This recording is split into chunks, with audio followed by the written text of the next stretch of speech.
Слушаем и внимаем. Наверное, даже без перевода, для того, чтобы сохранились уникальные интонации субъекта. Assalamu alaikum, my curious caucasoid kin, for we are gathered here today to learn about and pay our respects to our creator. The divine cashew cranium that spawned us, nurtured us, and made us fundamentally who we are. As the inheritors of his divine will and mandate, as wayward sons of Patmos, we marched on and forged the world in our, and by extension his, image. Let's have a look at the lore behind a mythical, magical, and absolutely real, I promise, figure from ancient history. A figure responsible for inventing white people. He is the father and the first of the whites, the master technologist, the black bane, hammerhead. He is Yakub. О! Кстати, странно, что нету других изображений Якуба. Но я имею в виду распоршено. Только вот эта вот странная стратая хуйта, нарисованная в пейнте.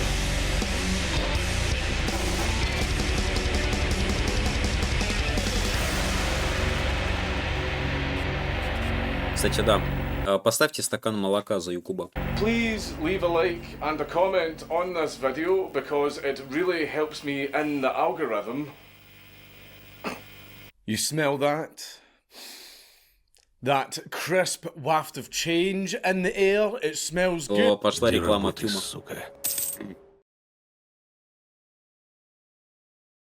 Охуенно, я проникся. Good, doesn't it? Well, that is no sensory mirage, my dearest viewer, for that is today's sponsor, Fume.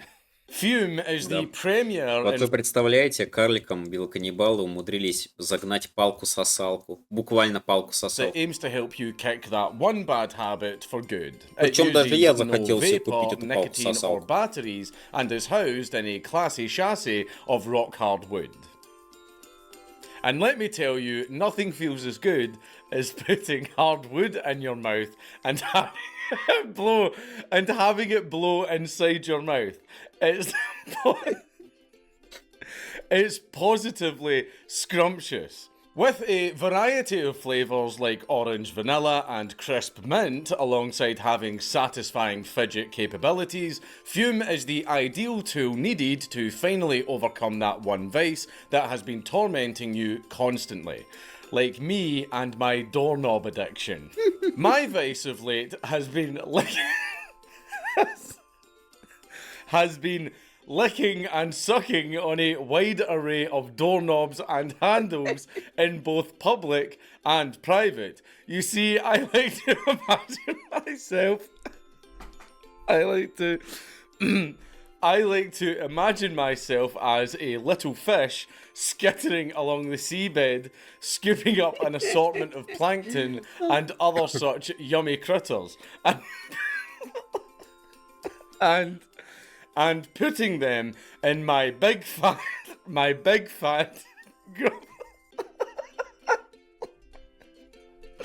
Stop laughing, you're putting me off. And putting them in my big fat grumbly tummy. That was before Fume entered the fray and gave me something else to suck and lick instead, kicking my habit and bringing me back into complete lucidity. Thank you, Fume. So grab that manky old vape and stick it into a Large Hadron Collider, because with Fume there is a better path. Join over 300,000 customers in treading a better path today. Scan the QR code or go to tryfume.com and use code DANKULA at the checkout for a free topper with your journey pack. That is tryfume.com with code DANKULA at checkout. And now... Thankfully, back to the video. Now, да ладно, before тебе за we это get денег into дали. this А мне divine нет. truth, За we рекламу не must first дали. go over some context about those who initially recounted it. The Nation of Islam, who, for context, is a black supremacist scion of enlightened truth seekers that is neither a nation nor Islamic. But this Yakub figure is a key character in their pseudo-religion or cult or whatever the hell you want to call it. Without going all in on the esoteric pseudo-Afro-Turkisms of the Nation of Islam, because that would very quickly spiral into a auditory Hyperborea edit, all we have to focus and lock in on is our man of the hour, his legend or his saga of sorts, to which there are two mainline interpretations. First, we have the original texts, as proclaimed by the high clerics within the Nation of Islam. This is the most well-ascribed and the most trad retelling of the legend of Yaqub, though not without some deep-seated mistruths. Then there is the outright apocryphal rendition as told by the Nawabian heresy, who were seemingly smoking that Hubbard pack when coming up with their stupid cosmo-chemitist fanfictions. Не-не-не, курили не травку, курили вот эту хуйню Хаббарда. Как же его звали? Рон Хаббард, по-моему, который саентологию выдумал. Childish attempt to rewrite the glorious cosmic truth of our peanut head progenitor, they did seemingly stumble upon some true facts by complete accident. But we'll get into all of that later. Давно заказали видос конвея. Не, это лучше, чем видос конвея. I'll go over the original story and then a brief aside about the Nawabian pish.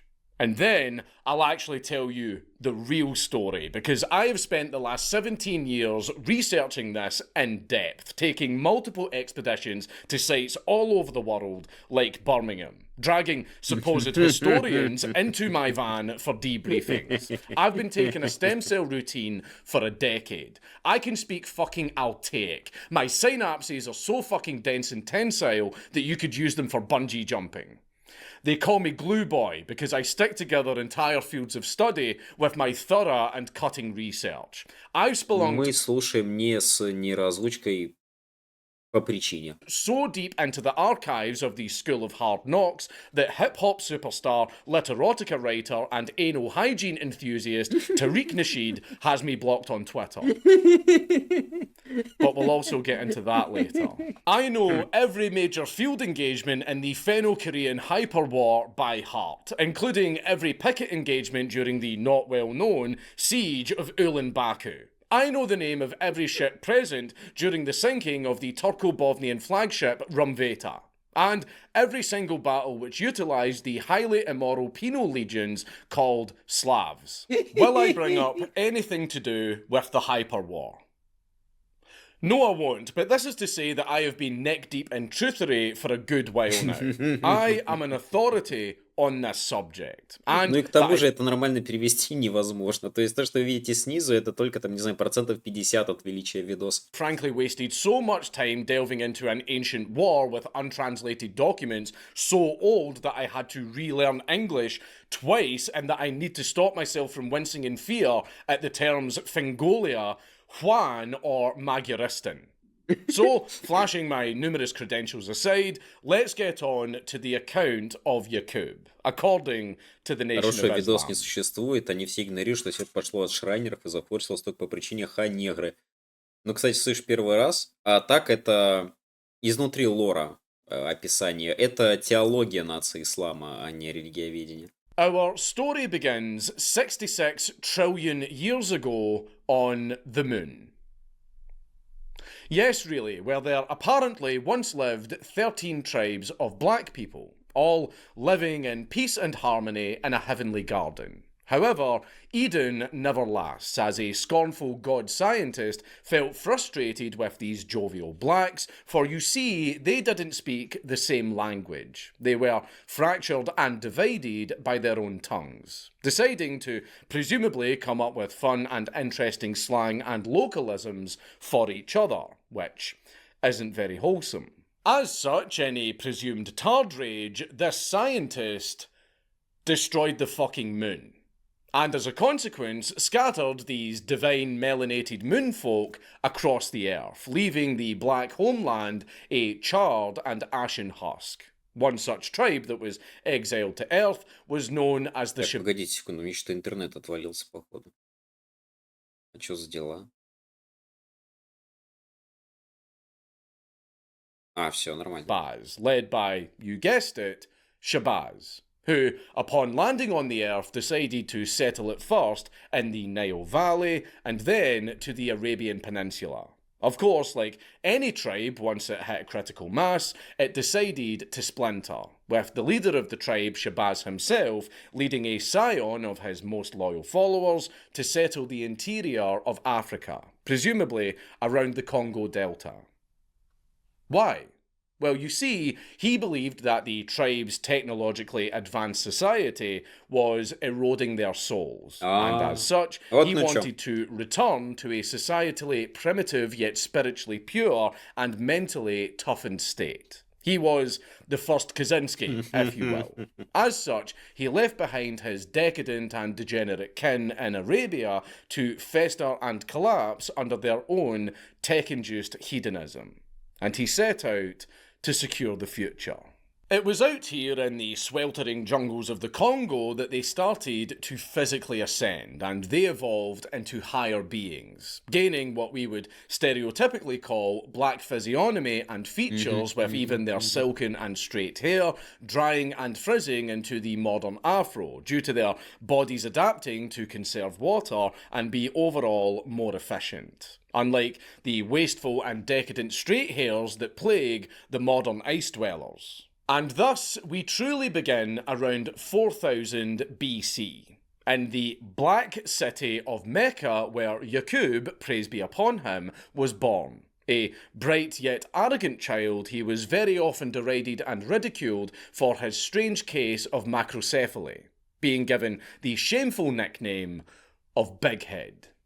Despite this, however, he pressed on, and by the age of 6, he had learned the law of attraction and repulsion by observing steel magnets. The children and other adults thought that he was just an ugly and stupid child that was merely playing with chunks of metal before presumably eating them. But in truth, he was analytically studying, because he was a smart boy with a big head. And fun fact, his big head actually worked way more than all of those other sneering skull cells. It was here, watching magnets repel Не клетки мозга, скал целые. and attract, that an epiphany struck Yaqub. He could create a race of beings who could attract the black man, beguile and then dominate them as they so righteously deserved for making fun of his bean-shaped skull. By the age of 18, Yaqub had managed to learn every single thing that the multiple black universities in Mecca had to teach, taking every subject and getting presumed straight A's all across the board. And he went into studies about what made the black man so great and perfect and high IQ and good at jiving musical rhyming games, to which Yaqub discovered the presence of a black germ and a brown germ. This warranted more vigorous and regimented study. As such, Yaqub gathered and indoctrinated his 59,999 acolytes and went north into the hitherto unsettled frontier, settling on the island of Palan, or as we know it today, Patmos in Greece. Once there, he established what could only be described as a melanocratic technocracy, with himself as the unopposed dear leader. This state's objective, to experiment and breed out the blackness of all of his disciples. His methodology: chucking dark-skinned babies off of cliffs. He did this for 200 years. This selective breeding resulted in the birth of the brown race, the broader terms for groups like Indians, Mayans, Malays, Aboriginals, and Italians. Of course, more work was to be done. Насчет того, являются ли итальянцы, турки, греки и испанцы белыми, вот это вот к этой дискуссии отсылка. Though Yaqub, peace be upon him, wasn't going to be around to go through with it, dying at the young age of 150 years old. But ever loyal to their master, who literally mass murdered their parents and children over many, many generations, they pressed on with the whitening, chucking the swarthiest of their children into the ocean like skipping stones. As such, after 600 years, they had finally managed it. They managed to create the first ever white man. Yaqub's dream had finally come to fruition. Though it was not without its side effects, as due to the eugenic hell that was their home, they had, as a result, gained a cold, callous, and vicious character, unlike the angelic, erudite, and peace-loving black folk of the Shabazz. Just like the brown race, there were other failed variants of the programme, like the yellow and red races, which you would think would be fairly self-explanatory for what they are, but apparently the yellow race isn't Asians, because they're black, believed to share a common ancestor with the Moors and, by extension, the 13 lunar tribes. But enough of that side character malarkey. What of the whites? Well, some of the milkskins were self-aware enough to realise that they were demonic spawn without souls nor the touch of black divinity. As such, they themselves tried to return to blackness. But because they were low IQ, backwards and without an ounce of soul, they failed, transforming into what we now consider modern chimps, monkeys and other such sub-simians. Those whites who did not go monkey mode and instead embraced their inner evil decided that their path was one of rape, plunder and carnage, and as such they went south to march on Mecca, to which they were immediately repelled by the Shabazi Praetorian Guard and subsequently deported en masse to a penned-off black site in modern Europe, under perimeter watch from constant Shabazi patrols to keep these talcum tyrants at bay and the civilized world safe. As such, the white man was forced to become introspective and dwell upon his original sin. In time, he devolved into a beast, even more feral than an animal, eating raw meat, hunting naked, and living in caves whilst whistling and finger painting with doo-doo. But you see, the black man has one glaring weakness, a weakness that would bring about their downfall. Their compassion and kindness. As one black man by the name of Moses tried to civilize the chalkwalkers, teaching them how to bathe, wear clothes, and season their food. But sadly, it was all for naught, as Moses quickly realized that these ashen abominations were anathema to civility. As such, he gathered 300 of the most troublesome of whites and promptly liquidated them by luring them into a pit and throwing dynamite at them. Вообще динамит у нации ислама удивительно часто встречается как универсальное средство решения проблемы. Надо убить там 100 миллиардов людей, взорви их динамитом. Нужно построить огромный каньон, взорви его динамитом. Нужно убить кого-нибудь более конкретного, но возьми немножко поменьше динамита. Нужно уничтожить, блядь, целую планету, ну захуярь ты туда динамит. И что-то других взрывчатых веществ как будто не существует. We have had a wild time researching this video. However, this merely delayed the inevitable, as Yaqub's high-end genetic encoding had started to manifest through epigenetic triggers, resulting in the white man's unholy ability in tricknology. Like an entire species' third eye opening all at once, a dark enlightenment to eclipse the earth in pain and misery. What is tricknology? My, I'm very sorry, I forgot that the average prole isn't acclimated to discussing such abstract high concepts. Tricknology is a psychoneurological weapon ingrained in all beings that is used to lie, cheat and steal from the well-meaning. It is a powerful tool that for most will wear away at them spiritually and physically. Like Emperor Palestine when he shoots lightning out of his fingers at Mace Dindu. But for the white devils, they don't degrade. Шутка про Мейса Динду, увы, пролетела через перевод. Вернее, не пролетела. Like normal people, primarily due to the fact that they have no souls to degrade.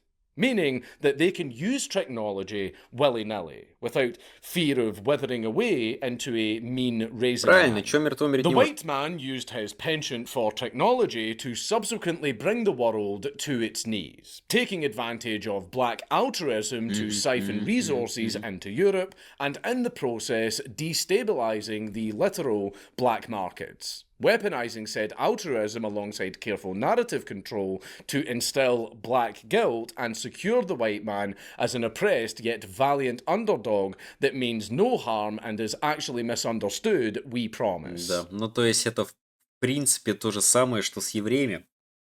Для нации ислама белые это евреи. And then Вот и heartlessly plunging a dagger into Вот the на black этом видос man можно было бы when his закончить. back was turned. And then, without hesitation, enslaving the black race and in the process setting the world back billions of years. It was prophesied that the sons of Yaqub, praise be upon him, would reign over the earth for 6,000 years before the black man would retake his throne. That year officially came and went in 1914, and well, you know the rest from there. Да, потом началась I'm just saying, деколонизация. Woodrow Wilson's hubris was prophesized. Now, obviously, a lot of this is quite well established and elementary, with this being the orthodox creation myth taught in most reputable white mud huts. But for the sake of thoroughness, I did need to cover it, as it's only with the widest possible lens that we can even attempt to see the truth for what it really is. Though you've probably noticed that in my retelling it contained a lot more details than are in the textbooks. I am, after all, a scholar on this subject, and let's just say that I have special access to a wide range of archives and insights, most of which were revealed to me in an endocrine fast-induced dream. But we'll get to that later. The point being, I absolutely promise that I am not throwing in some extra stuff that I completely made up because I think it's funny. So now we must cover the fan fiction interpretation of the story from our Kings of the Cosmos, the Nuwaubian nation. The Nuwaubians are very simply the Mormons of the Nation of Islam, being cookie characters who took a perfectly rational and obvious truth and twisted it into an absurd parody worth nothing more than an ironic and overly edited fan cam. Without wasting my, and by extension your time by telling you the detailed history of their stupid little clique, all you need to know is that it goes back to the Egyptian-Ottoman War of 1839, with the Nation of Islam loyalists being the Ottomans and the Nuwaubian separatists being the Egyptians, and that the founder of this sect, Dwight D. York, was convicted for several counts of child molestation and tax fraud. According to this completely unserious splinter group, the first black people were in fact not from the moon. I know, what absolute idiots. But they were instead a race of deities from an entirely separate galaxy. They were apparently called Rizikians from the planet Rizq. And they orbited a tri-solar system, that means 3 suns orbiting each other, and their capital was a mammoth starship known as the Nibiru. Despite being literal gods, they were still vassals to an even more supreme being, who I would assume is Allah because, of course. So how and why did these cosmic kings fall from the heavens down to our little clump of dirt and shit that we call Earth? Well, that is a doozy, because you see, due to the nature of the 3 suns trinary system, basking heat, light and other such shite over their original homeworld, it would be a somewhat non-ideal place to live, if not for its atmosphere. Kind of like the situation on our planet, but multiplied by 3, because that is how math works. Да, 2 на земле, 3 на небе. But anyways, Allah was having a beef with another god called Shaitan on the planet. Охуенно. With Allah requesting that he vacate the planet for probably being an uppity and fly motherfucker. Simply put, Shaitan refused and started having a shit fit, resulting in a scrap breaking out between the 2 deities and an explosion akin to a hydrogen bomb going off that was strong enough to make the planet's atmosphere evaporate. So, not good. Though, of course, in time the Rizikians were able to concoct a plan to repair their homeworld's atmosphere. Gold. They boarded the Nibiru and they scoured space for gold, resulting in their coming across our mineral-rich and settlable little rock. Of course, they were deities, mind you. They weren't just going to do a hard day's work and extract the minerals themselves. That would be demeaning and well below their station. As such, they genetically modified the genome of the Homo erectus and created a labouring slave race to mine the gold for them. These mongrel cavern dwellers were, as you may intuit, the progenitors of modern humanity. But with some caveats. For example, due to the fact that these homos were genetically modified using the Rizikians' own genetics to splice and interweave with Так, their... ебать, реально. Годноты принес 21 минута по 80. Сейчас поставлю. As a result, Реально they заскамил. naturally all became black and had psychic powers. But the thing is, though, giving melanated proto-grugs telekinesis will result in an already violent offshoot of mammal becoming an even bigger problem than usual. One that can float and crush elephants' heads with their obtuse and wrinkly melon minds. This is not exactly an ideal activity for your mongrel race of untouchable chimps to partake in.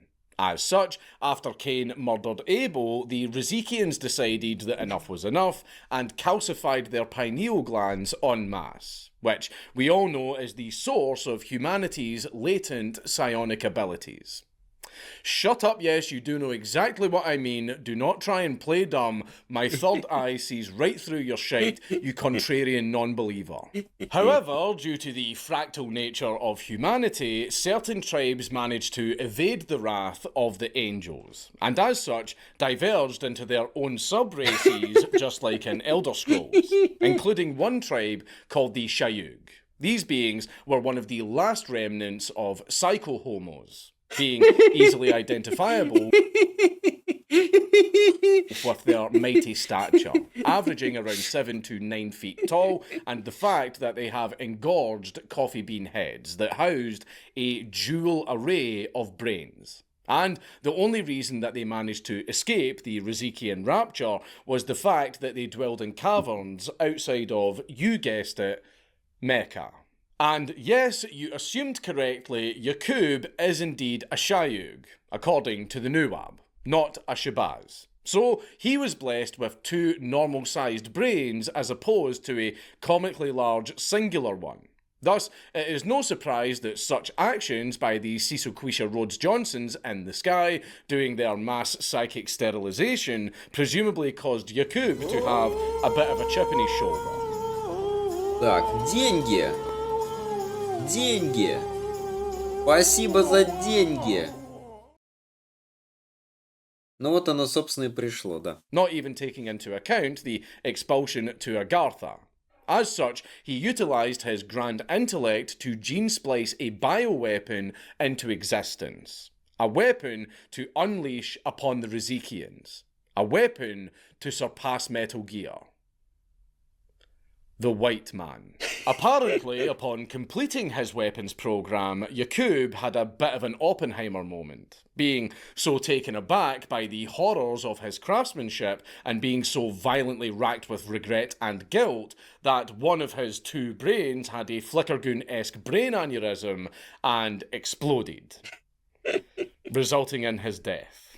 Now, I can't believe I have to say this, but almost none of that was real. The vast majority of the Nuwabian chapter is nothing more than an exercise in the creativity of a bored and jaded non-believer who merely wants to see how much shit he can get away with making up before people catch on to his devilish schemes and plots. This was a true exercise in technology, and obviously the original orthodox version is the one that we like and the one that is 100% real. Despite this, either through genuine insights or just complete coincidence, they did indeed manage to include some truths that were even omitted from the standard national doctrine. Either way, the Nuwabs are not to be taken seriously, regardless of their lucky strikes.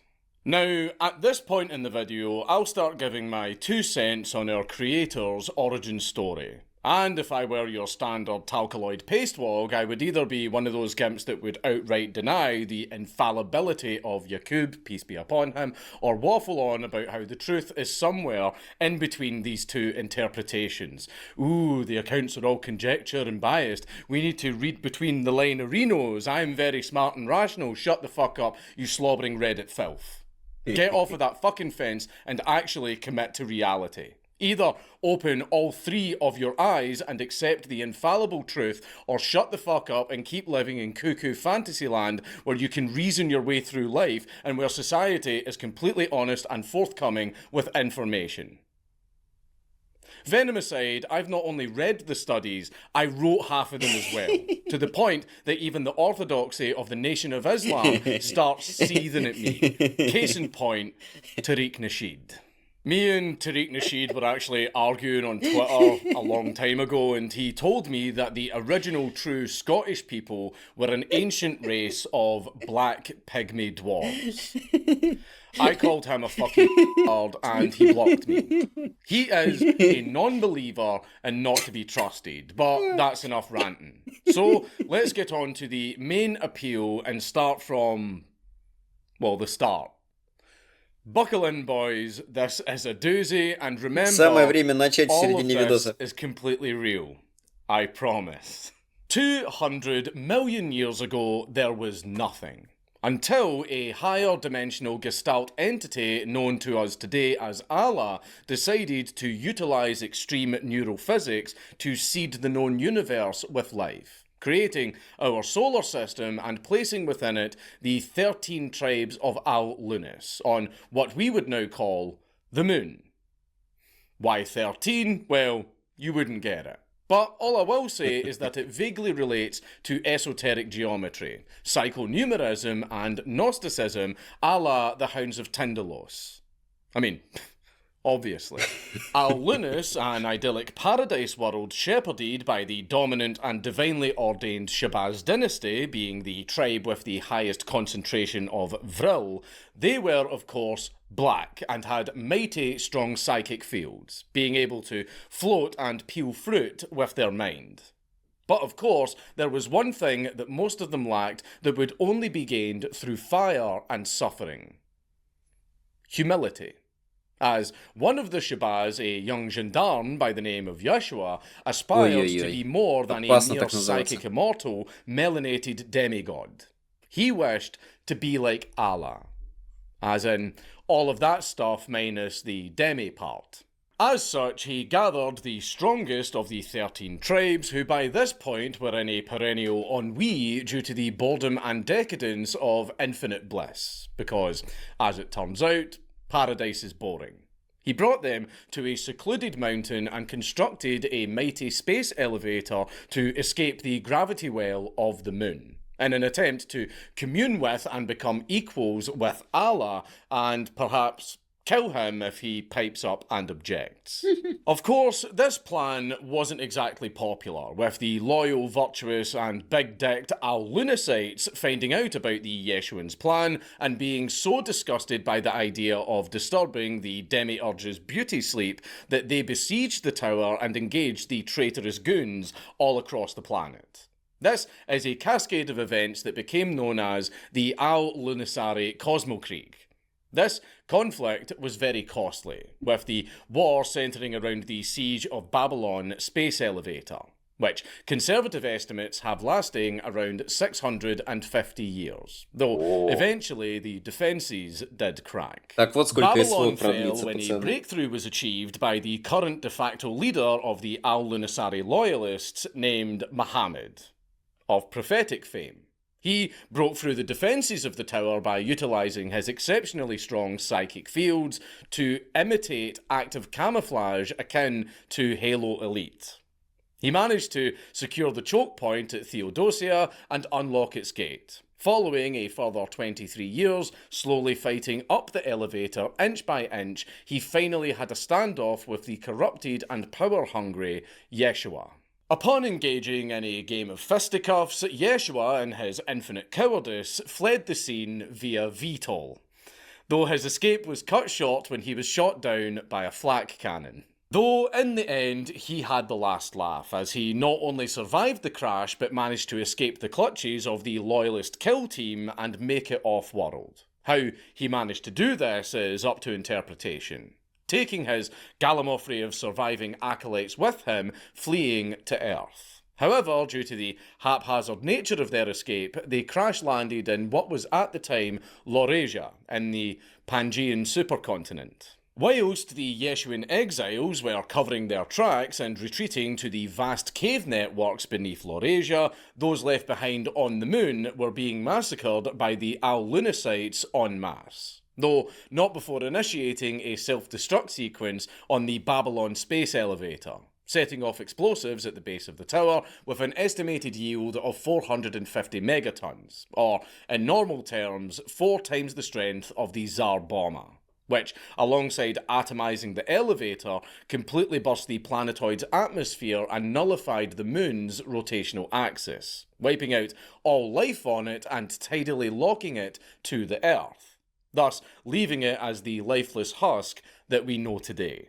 The former site of the Babylon space elevator can be seen today as the Shackleton crater, with the dust and debris from the blast being kicked up into the orbit of the Earth in mighty plumes, eventually scattering into the planet's atmosphere, blotting out the sun and resulting in the extinction of the dinosaurs.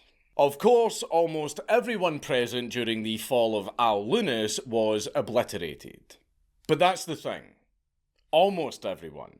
And I'm not just talking about the Yeshuans. Muhammad managed to get off-world alongside the remnants of the Lunar 13. As such, when they touched down on Earth, they had consolidated into a new tribe, the Mohammedans, setting up a forward operating base in Gondwanaland. Though, with their numbers so heavily depleted and with scant little in terms of supplies and the encroachment of an ice age, they had to go native, essentially playing Minecraft IRL. Settling in what we would know today as the Halib Triangle, the now 800-year-old Muhammad established Kemet, expanding their borders and settling most of the modern Arab world with the first humans, who were all black, by the way.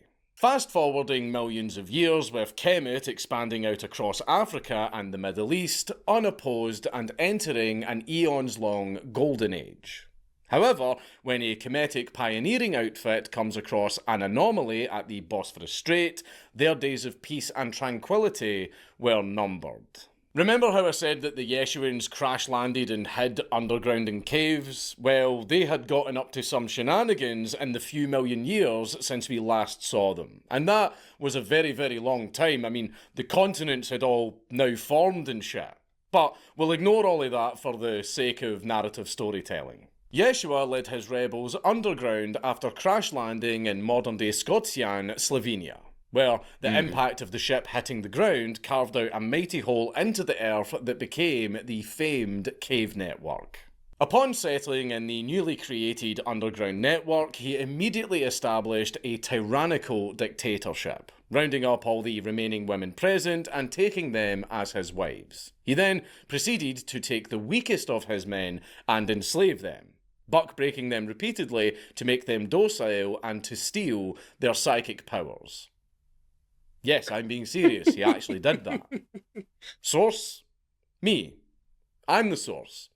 I wrote the fucking book in this field. All of that aside, he spent the next few thousand years ruling his subterranean hellscape with an iron fist. Though a problem was quickly presenting itself. Yeshua was getting older, aging quicker due to his soul eroding with every evil deed that he chose to partake in. Indeed, he needed a successor. So, he got to work. He went through a routine of knocking up one of his many wives, having a child be born, and then liquidating the child via Gauss cannon for desirable traits like cunning, deception, intellect, and guile, as well as yodeling capabilities, because yodeling at the right frequency actually causes extreme distress to black people, alongside harvesting stem cells to slow down aging. He then proceeded to inject said traits into the next iteration of the birth cycle via advanced gene modding and eugenics. He killed the ugly ones. Repeat this novel process over thousands of generations and you have what records, me, call the Shaitan program. This, paired with the dead wives and cucked and bucked slaves having their synapses harvested to be pulled and wired into a biological supercomputer to help record keep, administrate and stroke his ego, results in a really big fucking problem developing. By the time Yeshua was on his deathbed at 451,000 years young, all that remained of his rebellion was two people. And you know, the massive interwoven and supercooled tumour tower inside the underground lake, which consisted of himself and one more slave who was with child. Upon going into labour, the mother went inside the conveniently human-sized USB port in the supercomputer and entered the body horror HAL 9000 for liquidation and processing. Yeshua exerted the last of his strength to follow suit inside, at which he succeeded in getting subsumed by the mass, after which Shaitan went into incubation for a few million years before finally completing its computations just months before our Kemetic pioneers, the massive brain shrank and receded, settling in the skull of a fully formed man's body. Too large to be housed in a standard skull, it needed to bulge out, like a shitty Dell Office computer that just got a 2K graphics card stuck inside of it. It is now at long last that we witness the birth of Yaqub, praise be upon him, absorbing and assimilating the memories, personalities and grudges of the millions of minds fed into his synaptic stew. Ну, то есть Якуб это мастер с фалача. So, to the surprise of absolutely no one, he had a bit of a chip on his shoulder when it came to the old enemies of Al-Lunis. But to once more wage war on Muhammad, who he assumed would be dead by now, but having an IQ of 1,600, he planned accordingly, he needed an army. So he collected the leftover hollowed out corpses and he got to work. And now we come back to the Kemeti, who were at the Bosphorus Strait. And what did they find? Well, they found a mass grave, which might not seem that earth-shattering if not for the fact that they were meant to be the only humans on the planet. So, you know, that was a bit of a big revelation. And the bodies they found didn't look right. They were yellow.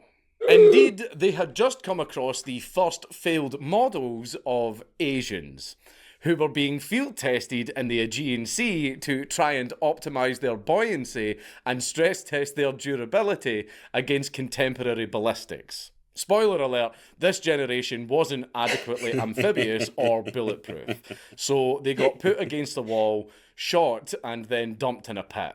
The Kemeti then very quickly became aware of the presence of abhuman monsters to the north, and as such set up a DMZ on the Bosphorus and started doing armed expeditions into what we call Eurasia, establishing a great wall going up the Don River and settling the east with fortress cities stretching across Siberia. So what's the deal with the Asians in the Aegean?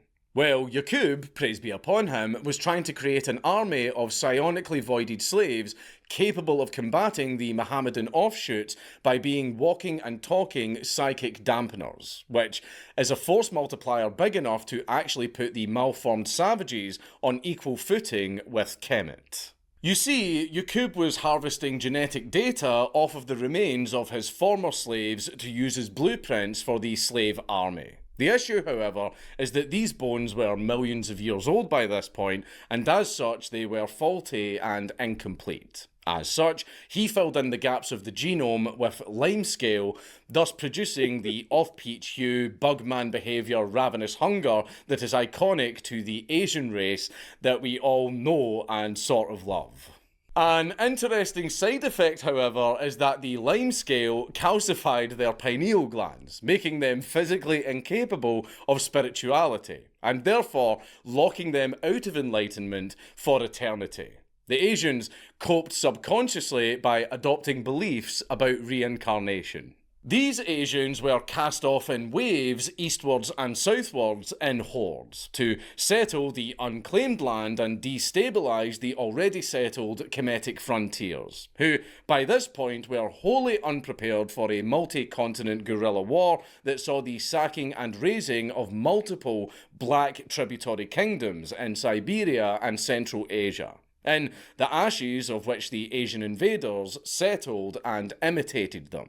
thus spawning the first primitive Asian kingdoms, shamelessly stealing black customs and traditions as their own. In time, the eminent tribes of Asiatic usurpers would come to be known as the Hwanguk and the Fingolic Khaganate, rising out of their hovels of dung and refuse into a crude mockery of a real civilization. But their story is for another day. See the Fenno-Korean Hyperwar. Да, про это тоже есть видос, он длится, по-моему, 1,5 часа, и он посвящен в основном разборкам, значит, всех возможных. Такой большой фанфик на тему того, как друг с другом мочились там разные фракции, то есть такая альтернативная цива немножко. A useful stopgap, the Asiatic model wasn't the ideal fighting force for breaking the Да. И важная часть нарратива — это степень кальцинации шишковидной железы у разных рас. yoke, as their incomplete genome made them susceptible to finessing, a traditional logic game played by Al-Lunasai youths and continued in their descendants. Thus, there was constant experimentation and prototyping done in Yakub's, praise be upon him, compound, which at this point had to be moved from Scotian to a massive citadel in the area now known as Paris.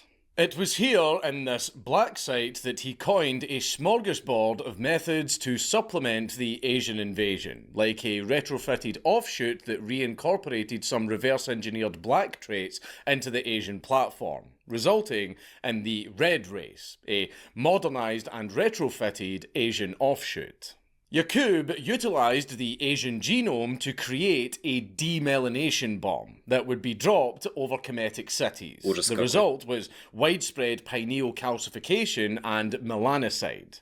The survivors of this terror bombing were being mistaken for Asians and as such were being shot on sight by panicked Kemetic gendarmes. Fleeing across the ruins of the Indian subcontinent and the Middle East, their descendants within time became the brown race. It was only when a chance encounter with a local fungus that Yakub, peace be upon him, finally had the breakthrough he desperately needed, as when he noticed this strain of mysterious mushrooms growing on a dead Asian, he noticed that psionic fields were being generated around it, whilst maintaining the psychic dampening effect present in the Oriental troops. This complete accident resulted in the creation of the Shaitan 2 program, prototyping a model of Asian that had its pineal gland cut out entirely and a chunk of fungus X slotted in its place. The result of this was the creation of the Neanderthal, whose fungal implant resulted in aberrant and unexplainable behaviour that would carry on today in the form of autism and other such forms of lateral thinking. The Neanderthal was brought in as an officer class to lead the Asians in strategic manoeuvres. Despite initial successes, their social malformations and lack of insight into finessing resulted in their eventual failures in the first Levantine campaign. This enraged Yakub, peace be upon him, who decided to abduct Kemetic officers, buck-break them and splice their genetics with surviving Neanderthals, resulting in the Shaitan 3 program, or, as you may guess, the creation of the white race. The first generation of white devils were numbered at 6. These cave beasts were unlike anything seen before on the earth, with bone-white skin and protruding noses. These male macaques were personally reared and raised by Yakub in his Patmos citadel as the ultimate soldiers, giving special attention to the art of finessing, which he modified to remove all the gallantry and fairness from to create a crueler variant focused on deceit that we now know as tricknology. These founding 6 whites were then given 110 clones of themselves and told to spread and consolidate themselves across the world, to forever hold down, break and antagonise the black man wherever he may be. As such, the war raged on, with the white man establishing a heartland in Europe and waging an efficient war against the battered and beleaguered Kemetic. Now, why was Kemet getting trashed so badly? Well, you see, they were honourable and loving, creating all culture and all science in existence. They were not capable of the infinite cruelty that the aberrant folk were. Да. У них, как у цивилизованных людей, была эмпатия. As such, Поэтому их и they weren't перебили. capable of truly eradicating them. Concession after concession befell Kemet, being pushed out of the Middle East into Africa by the displaced brown man fleeing the roving cannibal gangs of whites and Neanderthals. Eventually, the whites struck a death blow to Kemet when they torched the Black Library of Alexandria, and managed to torch over 700 million years of black history, technology, and literature, with whatever remained being stolen and appropriated by the aberrant hordes. Суки. Muhammad, now a jaded and aged old man, wisely concluded with a heavy heart that Kemet had fallen, and that indeed billions have and will die. As such, he relocated the nucleus of the nation from the Red Sea, leaving the major hubs of Cairo, Mecca, and Sana'a, instead rallying the surviving remnants of humanity in modern-day Katanga in the Congo. However, due to disease, bioweapons, and leadership struggles, the Kemetic remnants fractalized and scattered across the continent, losing their sense of self and devolving into a psionically comatose and tribal patchwork, their pineal glands and psionic abilities being locked away for their own safety, and exiling and entombing himself in the Ngwenya mines in modern-day Eswatini, or, as you all know it, Swaziland, with the intention of returning once the time is right and the world is ready for enlightenment. Thus, the reign of the black man had passed, plunging the world into darkness and evil, and the age of the Asian had begun, most famously culminating in what we all know as the Fenno-Korean Hyperwar. As for Yakub, he spent the remainder of his days wiping out pockets of civility across the world. Content with Kemet being contained to the Sub-Sahara, his final act before dying of tetanus was wiping out the remaining black people in Eurasia by releasing what we all now know as the plague. It was called the Black Death for a reason. Closing out to the modern day, with the evil white paradigm slowly starting to unravel after 1914, as prophesied all those years ago, the black man is destined to return to his rightful throne of unquestioning galactic dominance, as Allah intended before the most arrogant of his children had a tantrum that resulted in the birth of the grand chthonic adversary and subjecting the world to millions of years of war, death, famine, pestilence, and ska music. And thus we end Genesis and the birth of our master and coconut in chief. He may now be gone, but his legacy lives on today in basically every single group except the mighty Melanoid Masters. Ave Yakub, peace be upon you. Now, was all of the stuff that I just said true, or did I just rip off Halo and several other gaming franchises and splice them into a made-up story because I found it really, really funny? Well, here's the funny thing, it's actually impossible to tell. But I do challenge Tariq Nasheed to debate me on any of it. Как жаль, что этого никогда не произойдет. Но я посмотрел на то, как граф Данкула с Тариком Нашидом, блядь, из всех людей спорят за то, там, кто был круче в фенно-корейской войне. Если бы у Хохлов был такой же лорд, действительно было бы неплохо, но увы.